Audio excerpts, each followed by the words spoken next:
Thank you, Munira. Thank you. We'll just keep it short. Just to let you know, in a previous lifetime, I was a banker. And I must tell you, Zareen, that some of the best people we got in our bank was from yours. Now you would want to know where my bank was Citigroup, even though we said that we were the best. But that was many lifetimes ago. Thank you, and it was a pleasure hearing Mr. Bansal. I think that was great. I'll tell you what I'll do. We're talking about the future of India now. And I'll have about 15 minutes. Is that okay, Sanjeev? Which is what you've given me.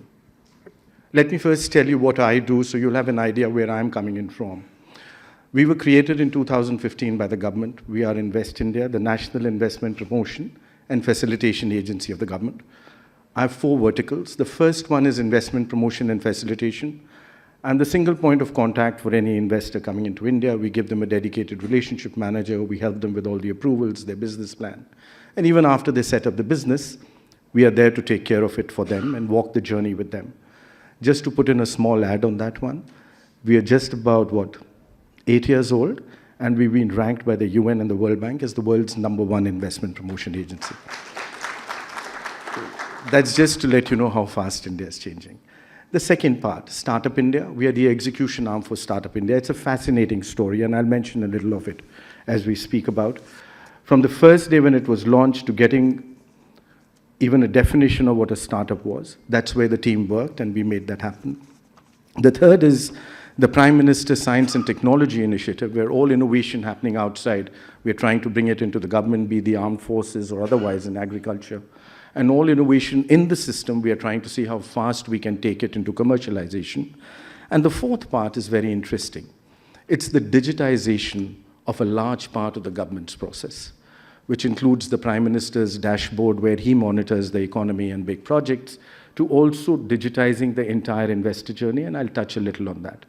In addition to that, the team also works on some of the other interesting initiatives. For example, making India a tourism destination, making India a wellness destination. More interestingly, which came up just now recently as a project, is making India a film content destination.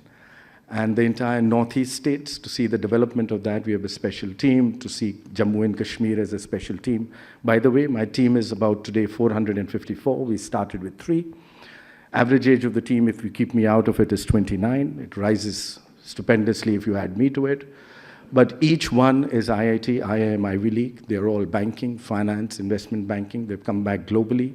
Each one in that team has taken a pay cut from 7 to 93% to build a new India.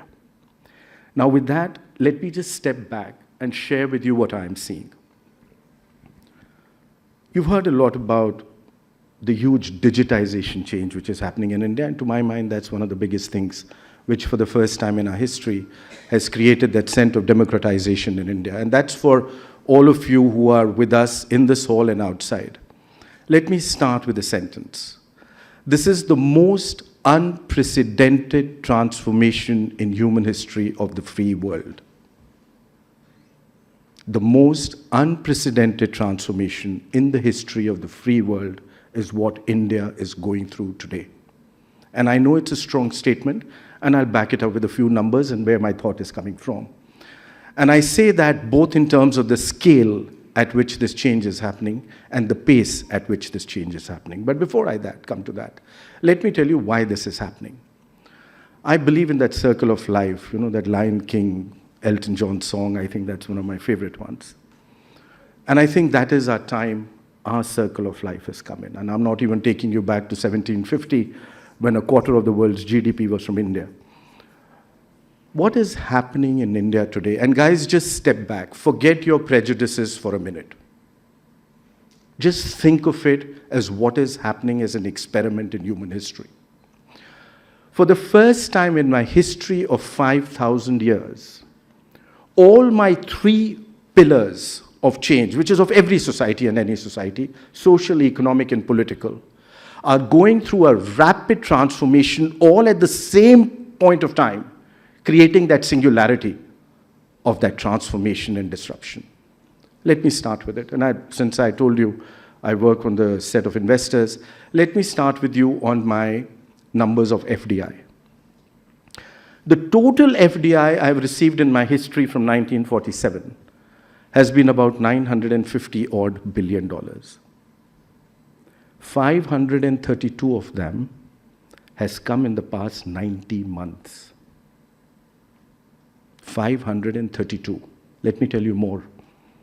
It's come from 162 countries. It's a global record. Remember, FDI is not just about that dollar coming in. FDI is about trust. FDI is about the world's trust in you, in your future, in your leadership, in your opportunity, in your entrepreneurship, and your ability to partner with them and to deliver on their faith and trust in you. 162. And let me tell you, for 8 consecutive years from 2015, we set up a new FDI record for ourselves every year. Even in the midst of the lockdown in 2022, the most unprecedented lockdown in human history, you received your highest ever FDI of $83.5 billion. Highest ever. Let me tell you the second part of your FDI. It's come across 61 sectors, a global record. The breadth of opportunity which India presents today is unprecedented. No other country in the world has got an FDI across 61 sectors, and that number is increasing. Remember, I told you the most unprecedented transformation? It's just started. And let me tell you the third part to that, to me, which is the most gratifying. It's come in 31 states and union territories of India. The new engine of India, the new growth of India is bottom up. The new growth of India is inclusive. The new growth of India is not just the 7 big cities of this country, but every small little town, which for the first time in my history is a part of my entire growth process, where they can participate and they can partake from it. And let me tell you the other last part of my FDI. 93% of that number came in the open route. That means it did not require any special approvals. I remain one of the most open economies on the planet, with the private sector and the global partner having the ability to play a role and partner with me in each and every sector of my economy, be it defense or be it any other. Let me take you to a top block to that. I'm at GDP today of 3.5 trillion. Am I right, Zareen? Close to that number. Let me give you the story of my GDP. The first trillion took me 67 years. The second trillion took me 8 years. The third trillion took me 5 years. Are you seeing where I'm progressing? But let me tell you something more interesting. From 2015 until now, that is what? We are 9 years? I moved ahead of Russia, Italy, Brazil, France, UK, from number 10 to number 5 in size of my GDP. I'm knocking at Germany. By the end of this year or early next year, I become number 4. And before the pandemic, I was the fastest growing large economy on the planet. And after the pandemic, I am the fastest growing large economy on the planet. This story, ladies and gentlemen, has just begun. And let me tell you another interesting thing, and Stanley, you would like this one. 2/3 of my GDP is driven by domestic demand. That is what India's growth model is. Demand is ahead of supply, and market forces are the ones which are driving it. Now let me take you to the second pillar, which is the social pillar. You know, 3 weeks ago, I became the largest human resource on the planet. You know that, right? Close to about 1.4 billion human resources. Let me tell you more interesting. 1 billion of those are under the age of 35. My average age is the same as my team at Invest India, 29. I'm the youngest on the planet all the way up to 2070. Just think about it. Now you're seeing what is propelling that engine of growth. And there's a BCG study that every Indian born in 2000 plus would spend about $240,000 in each their lifetime. Multiply that by 1.6 billion. That is what I will be on 15th August 2047. This is the size of my market. And guys, this has only just begun. And let me take you to my third pillar, which is politics. And you would agree with me that all these three work together when you talk about a huge manifestation of change which happens in any country. And remember, I was telling you about the circle of life. My last election, 2019, 960 million plus registered voters, of which close to 600 million actually cast their franchise. 1 million polling booths, repolling in just about 217 of them, only because of inclement weather. The largest celebration and the most complex exercise on the planet is executed to a sigma 6x. But let me tell you what is interesting in that part of my pillar. Of that 600 odd million, which actually cast their franchise, Zareen, close to 90 million of them were first-time voters. This first-time voter, and see the influence which the first-time voter can have on this one. This is aspirational India. Each one of them has the same desire, the same faith, the same ability, and the same aspiration as anyone in Singapore, London, New York. This is the generation which is driving this transformation, and this is the generation which has brought about a central change where good economics today is the center of good politics. That is driving this change. Now let me take you very quickly to a few more points on the scale and pace which I promised to you. You've heard a lot about digitization. Mr. Koshi is here. He's completely disrupting India and the world. We heard Mr. Bansal what is happening. Let me give you an idea. July 2015 is when the Honorable Prime Minister launched Digital India. We are what, 90 months away from them? 16, 17, 18, 19, 20, 21, 22. 22 and a half, 8.5 years, 90 months, 100 months. On that day when he launched, my ranking in global ranking on per capita data consumption was 122 or 123. Do you want to take a guess what it was last year? In February. You were number 1 in the world. You consumed more per capita mobile data than the US and China put together. And let me tell you, there was a mention of that when Mr. Bansal mentioned last year, 41% of the world's real-time transactions happened in India. 41%. You did 48 billion transactions. China was number 2, 18 billion. Stanley, you're doing the Google just to check on that. Please do it and let me know. And I must tell you, we did 48 billion in 2021. In 22 October, we did 8.4. You see the run rate? You see the pace at which this juggernaut is changing, the scale at which it is changing. Let me give you one more instance. Startup India. And that was close to my heart. We launched it on 16 January 2016. The Prime Minister launched it.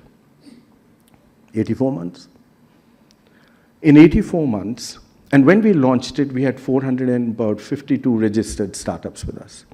And I remember when we were just walking down the podium, the press had asked that, when will you think you are a successful startup nation? And I had said, the day an Indian mother is willing to give her daughter in marriage to a young startup.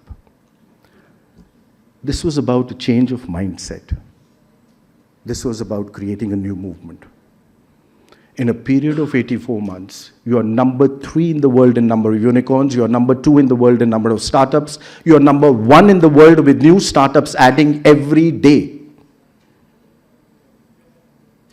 In fact, in 2021, you added a unicorn every 29 days. In 2022, you added a unicorn every 9 days. In the third quarter of last year, you added more unicorns than any other country in the world. The story of startups is not just about the story of a change. The story of startup in India is a story about entrepreneurship. It's a story about my new generation, but most importantly, it is the story about the ability to access that amazing opportunity in India. You know, until now, we always remember, I remember when I was in Citigroup, every year, just to get some more budget and to get some more, those days there used to be huge cross-border exposure risks. Take you back to the 80s and 90s. We always used to put up the big India slide and everybody used to tell us, listen, when are we going to see those numbers? The situation today is that because of the amazing digitization in India, for the first time, I have the ability to access that opportunity. The first time in human economic history, a brand new company got 100 million new customers in 180 days at a cost of acquisition per customer of 1/5 of the global average. And let me tell you, the story has just begun. Why? I'm the second largest on the net today. I'm the largest, not yet on the net.